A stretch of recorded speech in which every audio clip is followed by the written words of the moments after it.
Welcome to episode 3, part 2 of our discussion of various RPGs as alternatives to Dungeons and Dragons. As always, I am your very cute GM Darred, and today joining me is Adam Yakaboski, a good friend of mine and also fellow DM. So, we've touched upon a few games. There's other games that are more popular in the gaming world. I'd say Shadowrun. I played it once. It's cyberpunk setting. Uses lots of D6s. You can't throw a stone without hitting Shadowrun stuff. There's one other thing. If we're going to talk about D&D likes or D&D inspired games and I don't remember anything about it. I want to say Torchwood, but that's not the game. Torchlight, Torchbearer. Torchlight is a video game. I know. Torchwood is a television series. Torchbearer. Tell me. I've never heard of Torchbearer. Tell me about this. All right. I am intrigued. I don't remember a lot about the game. I know the general gist of it is that it's very much in the vein of that you're basically an adventurer and you're going out and your whole premise is that you want to go get gold and sort of strike it rich. And it's very much in the vein where you don't want to get into the combat side of things because that could go badly. But unfortunately, I've never played it. I've heard good things about it if you really like old school sort of just dungeon crawling, get gold. So I'm on their website right now, and it's the guys who developed the Mouthguard RPG. Right, that actually, it uses the same sort of mechanics of it. Oh, I see. So it's probably similar to Burning Wheel also. Right, but... Oh god, Burning Wheel. I've tried so hard to play. If you guys really... I don't even know how to describe Burning Wheel. Burning Wheel I've heard is dense. In fact, it's very hard to read through from what I've heard about it. I used to have the book. I gave it to a friend as a present, and I tried reading. I tried getting through it. It was hard. I will say this from what I've heard: the Mouthguard and I keep on wanting to call it Torchwood, Torchbearer. Torchwood's probably in another RPG, Doctor Who, but Torchbearer, from what I've heard, is pretty simplified in terms of reading. Right. Okay. And there's one last game because it'd be really kind of ironic to miss this out. I'm sorry, I should have told you these ones before, but I'm remembering them at The One Ring, which is the Lord of the Rings. Lord of the Rings RPG. I've never played it myself, have you? I have not. I actually own it, but from what I've heard good things about it, and at some point we should play that game, or at least try it. So, is it one of those games where you're just in the world of Lord of the Rings and you pick a character like an elf or a dwarf or a ranger or whatever and you go kill orcs and shit like that?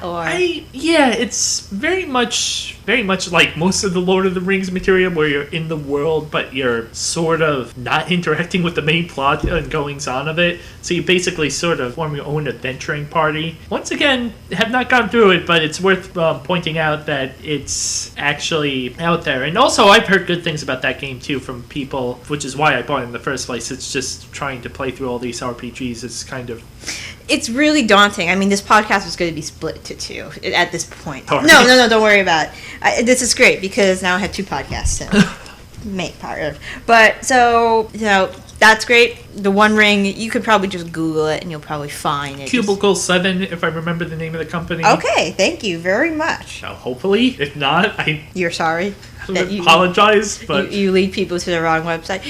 You guys know the Googles enough if you're listening to this podcast, if you want to. So there's other RPGs I would just want to touch lightly upon, like half a minute. Shadowrun, D6 system. Cyberpunk RPG. Never played it. Well, no, I have played it. We had this conversation. I don't remember anything about it. I don't remember anything about it, too. So I don't know whether it's good or not. But it has a large fan base, so I assume there's people who are into it. There is also if you look up ItmeJP, ITMEJP, he is a popular YouTuber who runs a Shadowrun game and D&D games online, who has a beautiful YouTube setup where he plays with YouTubers each week and he breaks the session into 5 or 6 parts per week. He actually runs a pretty good game. from what I've seen for his Shadowrun and his D&D sagas. I like the premise of Shadowrun. I'm not sure how it is mechanically, but I believe if you rolled over certain numbers, those are like successes or something. I could be totally wrong. Please don't quote me on that. I tried to play Shadowrun recently, and I don't know why, but an older edition, which might have been the issue, I was like trying to read through the rule book. I was like, I don't know what I'm doing. That might just be a knock on me, but I could not figure out how to make a character in that game. Well, the older editions of that game. Okay. Another game that uses D6s but in a different way is Savage Worlds. Have you played Savage Worlds? No, but we gotta play Savage Worlds. We have to play Savage Worlds because, as I've mentioned in a previous podcast, Rifts has given the rights to the people who make Savage Worlds to make, like a game in the Savage Worlds game system, which is beautiful because we all know how much I love the Rifts system. It blows. Brandon's not here. I can say whatever the hell I want. It blows. I hate it. It's archaic and there's too much stuff. Please don't make me play it again. All right. I was going to say something about Rifts too, but but Adam probably has a different opinion of Rifts opposed to me because I am a no. We're both hating on Rifts while Brandon isn't here. I feel bad too. The thing about Rifts, I kind of like I don't like the set. The setting is a bit wonky, but I like the premise of the fact that it's like, you know what? You could be anything. Who really cares? And I like the fact because often a lot of people, even in fantasy games, it's like, oh, you can't be this race. This race is kind of strange. Or it's like, whereas Rift is like, it's just like everything strange is normal. And it's like, I like that whole premise of it. But I'll tell you a story about the one time I was making a character for Branden. And so I was like reading through the rules. It was like, there's this class. And I was like, this class seems really interesting. And it says, you could be a human or a something or other. I forgot what it was exactly. And I was like, all right, good. I'll look up the rules and how to combine these two things. I was like looking through books, going online, and I was like, what the hell's going on? And I was like, I can't find this rule anywhere. And I was like, seriously, I was getting really annoyed at this. I was like, this rule's gotta be somewhere. And I emailed Brandon, he was like, the rule doesn't exist. I made it up. I was like, face palm so hard. I was like, and then apparently when I was continuing to make the character, I was on like a Skype call or TeamSpeak call with my friends, and they said it was legitimately one of the only times they ever heard me getting really angry and kind of annoyed as I was making the Rifts character because it was like the rules, it's not a well organized book. No, the problem is with Rifts, there are so many books, and unless you have all of them like my fiance does, then it's hard to locate certain rules because sometimes I feel like they add things and you only really need the core book to play. But if you want to get into the goodies stuff, like, going to Rift South America or going to Rift Africa or going to Phase World, don't get me started with fucking Phase World. Wait, what happened to the Phase Worlds? Okay. So, I heard the story from Kevin Simbida. His name is Simbida, not Symbiota. Simbida himself. Okay. He is the head of Palladium Books and Games, who makes Rifts, who makes the Teenage Mutant Ninja Turtles game, who makes the Robotech game, and he says the person who made the Phase World book, everything out of proportion. There was stuff in there that Kevin Simbida, and you don't hear this often, had to tone down because it was so powerful and so it didn't even follow like a structure that he's like, we can't put stuff from Phase World in regular worlds because they would blow everything out of the water. Don't remember Phase World being actually that bad. Oh, right, you might have edited it. The thing about that, though, is that there's so many spells and stuff in normal Rifts where it's like, A, you're either kind of exaggerating how overpowerful it is, and that we just start this into the Rifts podcast, or B, it really was that powerful, because, like, I was building another story about when I was building a character for Branden. I looked through the spells, and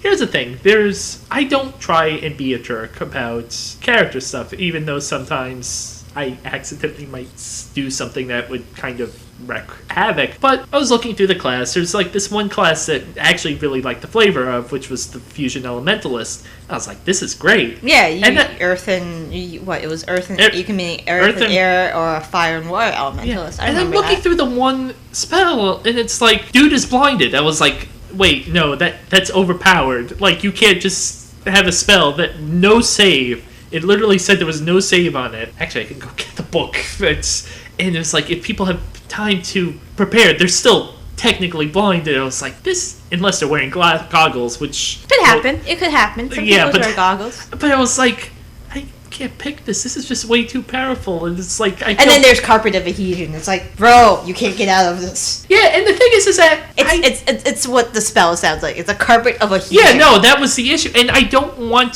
to do that to Branden because I like Branden a lot. And it's just like, I don't want to pick stuff that... makes it harder for him. It makes it harder for... Like, because... And this is why I really don't like Rifts that much, because it's like, with the DM, you want to provide a challenge. And like, Branden has told me he wants to provide a challenge that's fair, balanced. It's hard to do in Rift style. Yeah, and it's hard to do in a game where the power level's all over the place. Yeah, you have something called a Glitter Boy, which has a rail gun mounted to his shoulder, and then Adam is playing something called a Rogue Scientist. He doesn't got a railgun. You got a dinky pistol, and then you can just probably be blown away by the... If you tried to take on a Glitter Boy head on, you would probably be obliterated. Yeah. And like, I love the premise of that game. It's just... And honestly, I like settings like that, like the cartoon Ben 10, where it's like, there's all these crazy, like, magic and aliens and all this sort of stuff smushed together, and it's just... I just wished it was better balanced and better implemented. Because it's like, I love the premise of sort of, you can be anything. So, yeah. I'm hoping... I've never played Savage Worlds. I have the $10 rulebook sitting somewhere, which is actually something that a lot of RPGs don't necessarily do, is that their rulebooks, their introductory rulebook is cheap, which makes it really easy to pick it up, as opposed to like a $50 book. Fair enough. So, anyway, I'm sorry about that. No, don't worry about it. So, but we'll gripe on... Actually, what I'm thinking for our next podcast is we have a person who really likes Palladium, our mutual friend Tony, and we're probably gonna have him on the podcast at some point. And it's probably I feel like it's gonna be me fighting Tony and Branden about how much I hate the Palladium system. But, you know, since Brandon's not here, I'm going to rag on it as much as I want. But moving on, we've touched upon we've dipped our toe in the puddle in the ocean that is RPG systems. And I just kind of wanted to ask somebody who has more of a plethora of, I feel, games under his belt than me. What would you... If I say, all right, I want a game that would be suited for a long-term campaign that would be suited for weeks up to months, maybe even years, what would your go-to game be besides Dungeons & Dragons if you had to pick one? Oh boy. Are we talking about games that are like Dungeons & Dragons, or just any game in general? Any RPG in general. Let's do the extremes. I feel from what I've played from 13th Age that would be a well-suited long-term campaign. Up to maybe, for me, I could probably play it for months. I don't see myself playing it for years, but... I don't think there's actually... The classes only go up to level 10, which is actually a really sensible thing, so the campaigns tend to run a lot, shorter. Not necessarily shorter, but I could not imagine running this game for years unless you really sort of draw out leveling up. So months, maybe weeks to months. Yeah, months. I would say a year. It's just, it compresses the whole, epic, heroic, paragon tier thing. Oh, similar to 4E. Yeah, well, yeah, and it's actually got those 3 tiers, but they just sort of compressed it out in sort of 10 levels, which I tend to like because I don't think I've ever known anyone who's played a 30 level not 30? No, 20. No, 30 level campaign. I've gone up to 15 in my 4E D&D game, but that was only 2.5 years. Yeah. It was hard. It was hard because everybody was like overpowered and had a million powers at that point. I'm like, what am I going to do? I can't give anybody a freaking challenge anymore because I have an invoker who stuns the shit out of everything and then moves that stunned character in melee range of other characters. And I'm like, I can't do shit. Sorry. But that happened with the Pathfinder game, too. That did happen to the Pathfinder game. And that's kind of why I like 13th Age, because it's like, after a certain point, it's like, yeah, you know what, after a while, it will sort of just get way too drawn out. And I know why people sort of have 30 levels of game. Another game that I'd probably recommend, Dungeon World also goes up to 10 levels too, and that one's actually kind of neat because once you hit the 10th level, you could either retire your character and have them become an NPC and then just sort of raise up a new one, or I think you could just sort of continuing adventuring at level 10. Dungeon World's one of the few games where you could actually have level discrepancy and it not be horribly imbalanced in terms of encounters. Because all you do is when you level up is typically you basically get moves, which makes it a heck of a lot easier to sort of... Difference between a level 1 and like a level 10 is just sort of 10 extra moves. Plugging everybody I know on the internet. So, continuing on, I feel that long-term 13th Age is good. You say that you don't think it's possible to run it over a year? I think that's just my personal preference. I don't think I could run anything over a year, so I tend to get bored when it starts going for a year of that and then just close it. So, but yeah, I think that is really suited, namely because it is very close to D&D design in terms of sort of class advancement and stuff. See, that's the difference between you and me. My very first campaign, I've mentioned a few times, was for ED&D. I did it for 2.5 years. My characters were only level 15 at that point. I think I advanced them pretty slow, though, and we did only play bi-weekly, so every other week. You have to realize something. I tend to get really bored, and it's like when I get an idea, it's like, all right, we can do this idea. Oh, I'm already running a campaign. I was like, I've got a great idea. Oh, I'm running a completely different campaign. So it's like, I tend to get really hyperactive with I have these long overarching plots in my games. Like, I'm running a 5e game right now, and I already have, like, the long overarching plot for that. So, whatever. Okay. I should add overarching plots to my game. I just usually go with the flow. Okay, so one-shot, I feel a good one-shot game is Fate Core. You don't necessarily agree with me. I've played in 2 games, I think. One with you, one with my friend Dana. And I felt like maybe it was just the structure of that particular game because it was supposed to be only a one-shot. But I kind of felt like after I got into the groove of the game, you know, there are only so many aspects I could have. I mean, you said you don't necessarily agree with my statement. Yeah, I think it's entirely dependent on how you structure it, because there are rules. You can get more aspects. Your character's aspects do actually change. In fact, they can actually permanently change depending on the thing. It really is entirely dependent on how you want to run that game. And I don't disagree that it's a good game for one shot. I feel you could also run a really good campaign with it.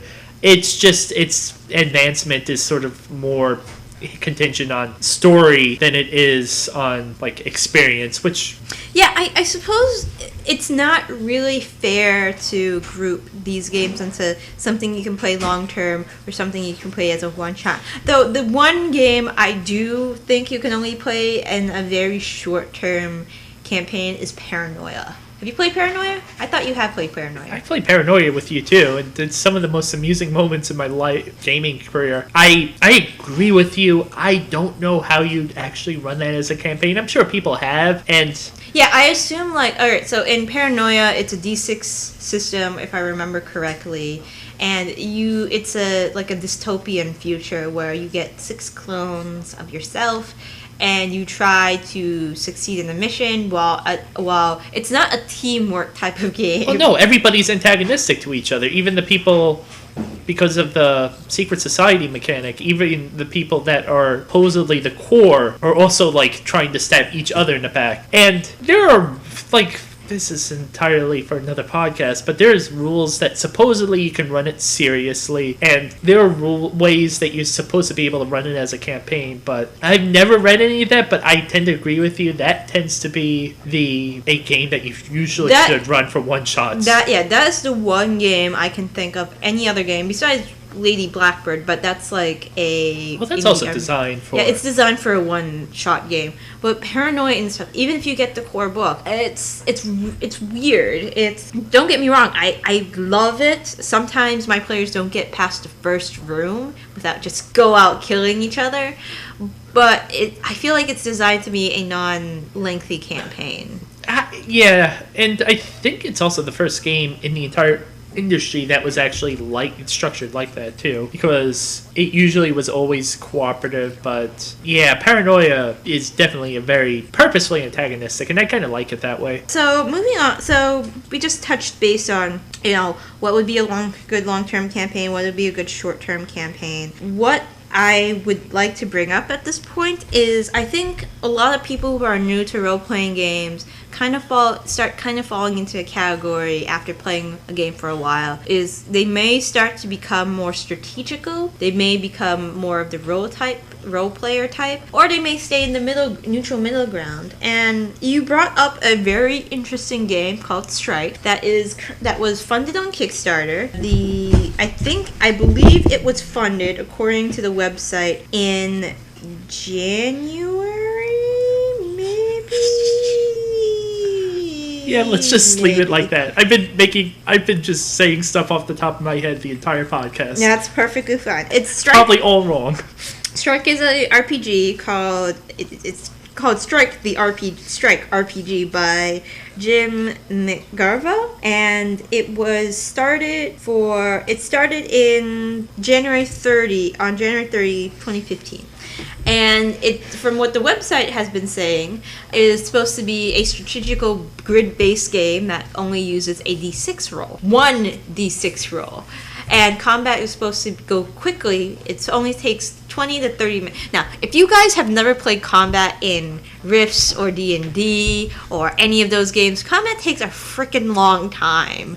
Like, I have had combat that went on for like an hour and a half. That shit gets boring to me, but then again, I'm a role player. Yeah, if I remember correctly, that was the original design intention of the game, which was to sort of take a game like Dungeons & Dragons, I think even 4th edition, and was to make and remove a lot of the clunkiness of the game, which there is. Combat sometimes dragged, the math was incredibly wonky at times, and some of the systems like feats are just sort of confusing, and try and sort of wipe that slate clean off of that and sort of make a game that still retained the sort of complexities and fun of that game without making it sort of aggravating. So if you guys like fighting, I suggest you check this out. I don't know if he's even released it yet because it was only funded this year. Yeah, I was going to say I don't know if he's actually released it.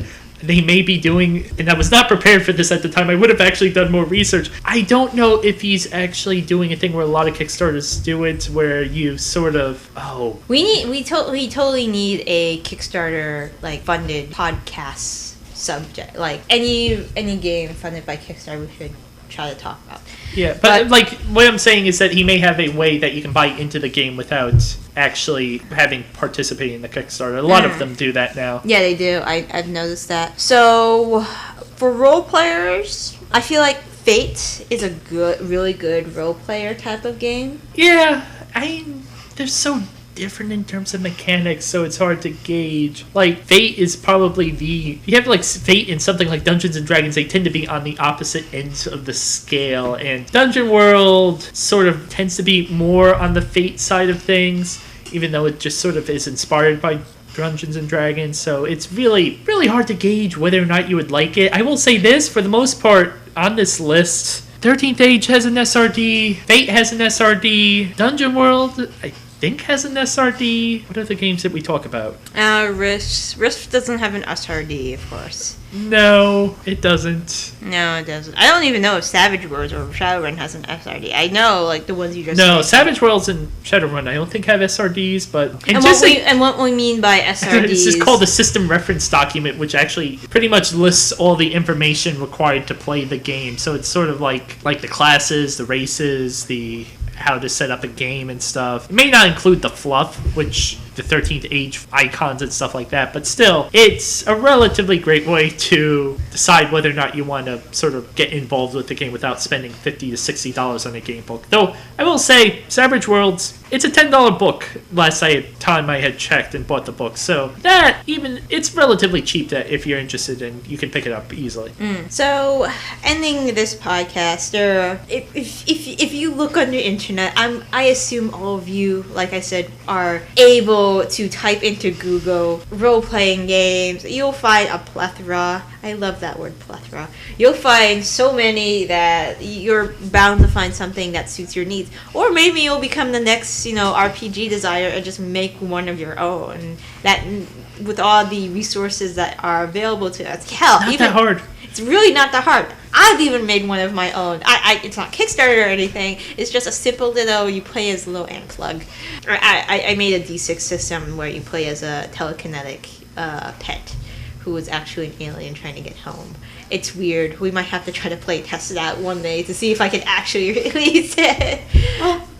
I'll talk to you after that about that, because I'll talk to you later about that anyway. But anyway, as always, I'm Darred, and I'm Adam. And he might be back to talk about more RPGs at some point. Yeah, I can keep on going. I actually have somewhere I need to be right now, or else I would continue. Alright, see you guys. Bye.